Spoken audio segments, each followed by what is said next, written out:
میرے پاکستانیوں، میں اس وقت اسلام آباد کی عدالت جا رہا ہوں۔ بدقسمتی سے ایکسیڈنٹ ہوا، میں تھوڑا لیٹ ہو گیا ہوں۔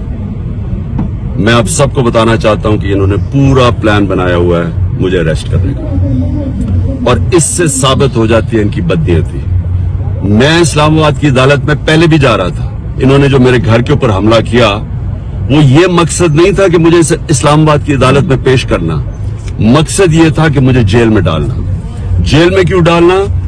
کیونکہ لنڈن پلان کا حصہ ہے کہ مجھے جیل میں ڈالو۔ یہ نواز شریف کی، یہ اس کی ڈیمانڈ ہے کہ عمران خان کو جیل میں ڈالو اور الیکشن میں وہ حصہ نہ لے سکے، اور یہ پھر وہی کرنے جا رہے ہیں۔ ابھی مجھے پتا ہے کہ مجھے اریسٹ کر رہے ہیں، میں صرف بتانا چاہتا ہوں کہ میں رول آف لا میں مانتا ہوں، قانون میں مانتا ہوں۔ پتا ہوتے ہوئے میں جا رہا ہوں، لیکن میں قوم کو بتانا چاہتا ہوں کہ یہ بے نقاب ہو گئے ہیں۔ یہ جو لوگ اوپر بٹھائے ہوئے ہیں، جو چور اور ڈاکو اور جنہوں نے بٹھائے ہیں، یہ بے نقاب ہو گئے ہیں کہ ان کی نیت کیا ہے۔